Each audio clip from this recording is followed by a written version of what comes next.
जय हिंद दोस्तों। मैं सब इंस्पेक्टर विद्या रंजन कुमार आप सभी के लिए बिहार में होने वाले आगामी exam Bihar SI ADO BSS CGL हम अन्य एग्ज़ामों की तैयारी हेतु बहुत सारे लोगों का कहना था कि सर इस पे वीडियो बनाया जाए टॉपिक वाइज जो हम लोगों के लिए हेल्पफुल हो। तो मैंने टॉपिक वाइज बनाया है और एग्ज़ाम से जो रिलेटेड है, जिसकी संभावनाएं एग्ज़ाम में अधिकांशतः पूछे जाने वाले सवाल होते हैं, वही चीज़ कंटेंट को मैंने इसमें शामिल किया है। निस्संदेह जो भी एग्ज़ाम होंगे बिहार के या अन्य कम्पिटिटिव एग्ज़ाम जो होने वाले हैं, कंडक्ट होने वाले हैं अगले 2-3 मंथ में, उस सभी एग्ज़ामों में सर्वोच्च न्यायालय या मेरे द्वारा जो भी टॉपिक तैयार किया जाएगा उससे ही अधिकांशतः क्वेश्चन पूछे जाने की संभावना है। अतः मैं आपसे आग्रह करूंगा कि मेरे चीज़ों और कंटेंट को बारीकी से पढ़ें, समझें और उसको अमल में लाएं। सबसे पहले बात करते हैं सर्वोच्च न्यायालय का। तो सर्वोच्च न्यायालय एक संवैधानिक प्रावधान के अनुसार अनुच्छेद 124 से 147 के तहत इसकी चर्चा की गई है। सर्वोच्च न्यायालय का गठन, सबसे पहले बात करते हैं सर्वोच्च न्यायालय के गठन के बारे में। तो इसकी गठन की तिथि है 26 जनवरी 1950 को, परंतु उद्घाटन की तिथि इसका 28 जनवरी 1950 को है। तो सवाल ये पूछता है कि सर्वोच्च न्यायालय की गठन या उद्घाटन की तिथि क्या है? तो 28 जनवरी 1950। संवैधानिक प्रावधान जो सर्वोच्च न्यायालय से संबंधित संवैधानिक प्रावधान बनाए गए हैं वो अनुच्छेद 124 से 147 तक बनाए गए हैं। कभी कभी ये भी सवाल आता है। फिर आपका अगला सवाल आता है कि न्यायाधीशों की कुल संख्या प्रारंभ में 8 थी, जो वर्तमान में बढ़ा के कितना कर दिया गया है? तो कभी कभी 33 रहता है, 34 रहता है, लोगों का कन्फ्यूजन रहता है। मैं आपको स्पष्ट करना चाह रहा हूँ यहाँ पे कि जो वर्तमान में मुख्य न्यायाधीश सहित अगर संख्या न्यायाधीशों की संख्या पूछी जाए तो मुख्य न्यायाधीश सहित बात कीजिएगा तो 34 हो जाएगा, लेकिन केवल अन्य न्यायाधीशों की बात की जाए तो आपका 33 होता है। मुख्य न्यायाधीश को शामिल करने के बाद 34 हो जाता है। इस तरह अभी अगर सवाल पूछा जाएगा अब वर्तमान में कोई भी एग्जाम में कि न्यायाधीशों की कुल संख्या वर्तमान में कितना है तो 34, लेकिन उसमें सबसे नोट करने वाली बात है कि मुख्य न्यायाधीश को जोड़ के 34 सदस्य टोटल होते हैं। यहाँ पे कंफ्यूजन करते हैं, अधिकांशतः स्टूडेंट को कंफ्यूजन होता है, इसलिए मैं बार बार दोहरा रहा हूँ और यहाँ से सवाल अक्सर पूछे जाते हैं। सर्वोच्च न्यायालय के न्यायाधीश के पद की योग्यता के बारे में भी आगे सवाल पूछी जाती है। तो जो सर्वोच्च न्यायालय के न्यायाधीश की पद की योग्यता की उनकी क्या योग्यता होनी चाहिए, अगर उनको सर्वोच्च न्यायालय के न्यायाधीश किसी व्यक्ति को बनना है तो उनकी क्या योग्यता होनी चाहिए, तो उसमें दिया गया है।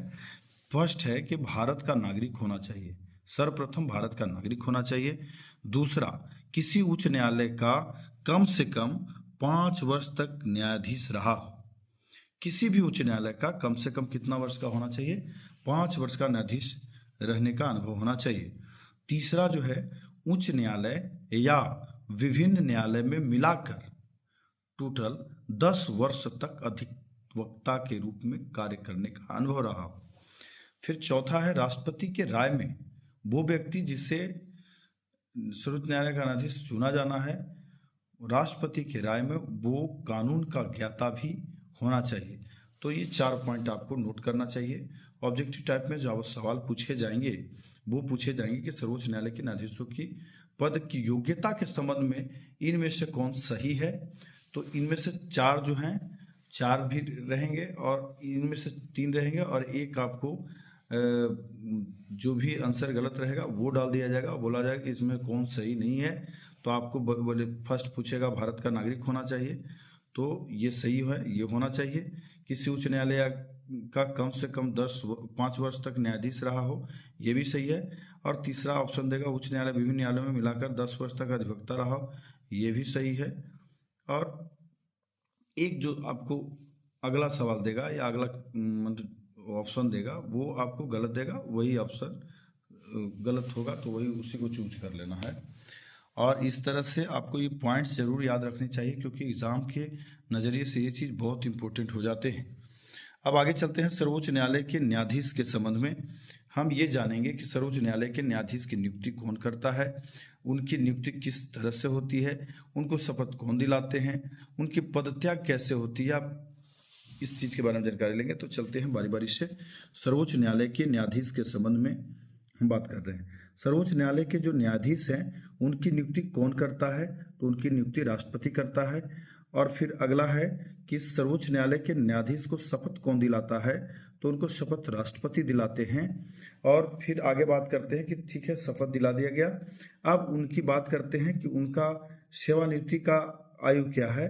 तो सर्वोच्च न्यायालय के न्यायाधीश के सेवानिवृत्ति का आयु 65 वर्ष होता है। और इनकी पद त्याग के संबंध में है कि राष्ट्रपति को संबोधित कर ही पद का त्याग कर सकते हैं। इनको इसके लिए राष्ट्रपति को संबोधित करना होता है इस संबंध में। तो इस तरह से सर्वोच्च न्यायालय के न्यायाधीश है। तो ये पॉइंट है, इस तरह से ऑब्जेक्टिव बनते हैं। और बीपीएससी में भी अक्सर सवाल इसी तरह से पूछे जाते हैं। जैसे ये 4 पॉइंट हो गया, ये 4 पॉइंट रहेगा। और फिर अगला जो रहेगा 5वां ऑप्शन, उसमें रहेगा कि इनमें से सभी, और छठा रहता है इनमें से कोई नहीं, या मतलब क्वेश्चन अराइज करने पर। लेकिन इस तरह से सवाल बनती है, तो आपको सारे पॉइंट्स याद होने चाहिए। सर्वोच्च न्यायालय के न्यायाधीश के संबंध में कि नियुक्ति राष्ट्रपति करता है। शपथ, सर्वोच्च न्यायालय के न्यायाधीश का शपथ दिलाता है राष्ट्रपति। सर्वोच्च न्यायालय के न्यायाधीश को सेवानिवृत्त की आयु होती है 65 वर्ष। सर्वोच्च न्यायालय के न्यायाधीश का पद त्याग होता है राष्ट्रपति के संबोधन करते हुए। फिर आगे चलते हैं। तो अब इम्पोर्टेंट है, देखिए ये अनुच्छेद से रिलेटेड है, इसको आप एकदम रट्टा मार के जाइए, ये रट लीजिए, ये बहुत इंपॉर्टेंट है, बहुत कम है। इतना तो आपको जाना ही चाहिए, क्योंकि मैं वही चीज़ को, कंटेंट को इसमें शामिल किया हूँ कि जो बिल्कुल हूबहू एग्जाम में वैसे ही पूछे जाते हैं। आप जितने भी एग्जाम होगा उसमें जाके सर्वोच्च न्यायालय से देखिएगा, मेरा ये जो कंटेंट है उसमें से सारे कंटेंट में सारा एक एक लाइन महत्वपूर्ण है। और इसी तरह से अगर पढ़ा जाएगा, आपको ये कंटेंट में पढ़ लेते तो सर्वोच्च न्यायालय से एक भी सवाल आपको छूटने की संभावना नहीं है, मेरी गारंटी।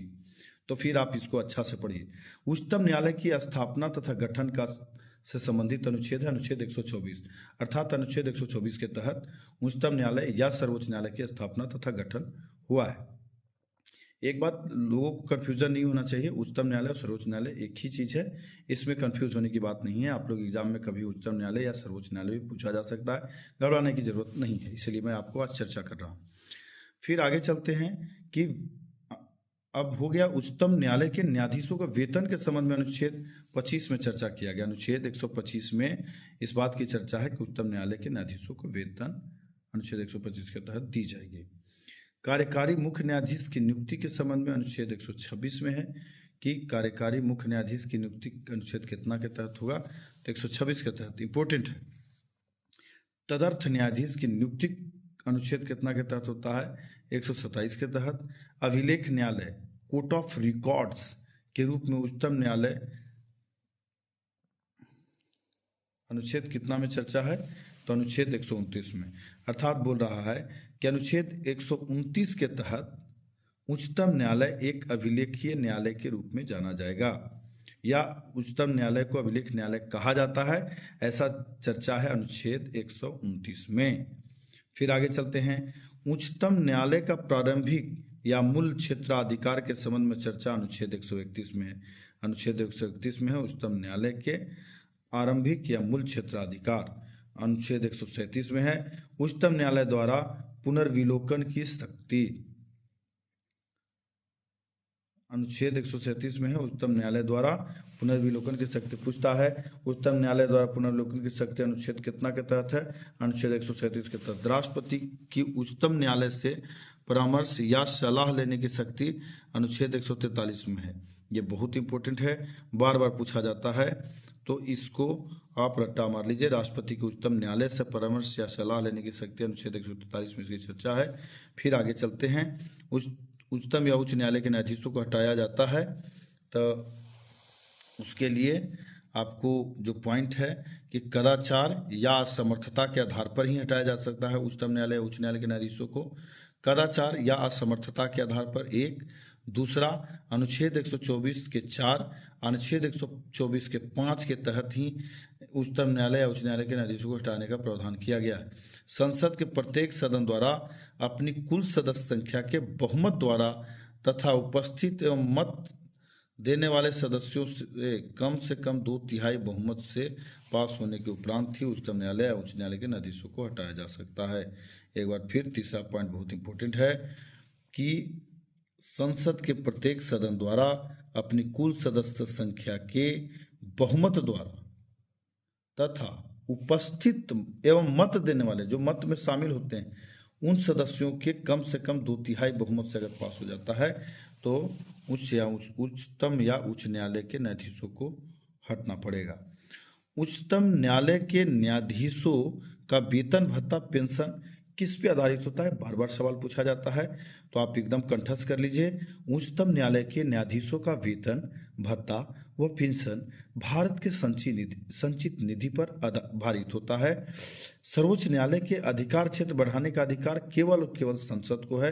इस बात को आप रटते जाइए। इसमें देखिए रंगीन भी कर दिया गया है क्योंकि अक्सर ये एग्जाम में पूछे जाते हैं। सर्वोच्च न्यायालय के अधिकार क्षेत्र बढ़ाने का अधिकार केवल संसद के पास है। सर्वोच्च न्यायालय के न्यायाधीशों की संख्या में वृद्धि करने का पावर वो भी जो है आपको सांसद में ही निहित है। अर्थात सर्वोच्च न्यायालय के न्यायाधीशों की संख्या बढ़ाने की बात होगी या बढ़ाना होगा तो मात्र ही है संसद जो बढ़ा सकता है। आगे चलते हैं, अगला नेक्स्ट है उच्चतम न्यायालय या उच्च न्यायालय द्वारा मूल अधिकारों के उल्लंघन होने पर अनुच्छेद 32 के तहत उच्चतम न्यायालय रीट जारी कर सकता है और उच्च न्यायालय अनुच्छेद 226 के तहत रीट जारी कर सकता है। तो फिर मैं एक बार फास्ट आपको बता दूं कि सर्वोच्च न्यायालय का गठन 26 जनवरी 1950 को 28 जनवरी 1950 को उद्घाटन की तिथि है और संवैधानिक प्रावधान है अनुच्छेद 124 से 47 तक। तो इस तरह से आपको इसकी रट्टा कर लेना है तो आपको ज़्यादा इम्पोर्टेंट रहेगा।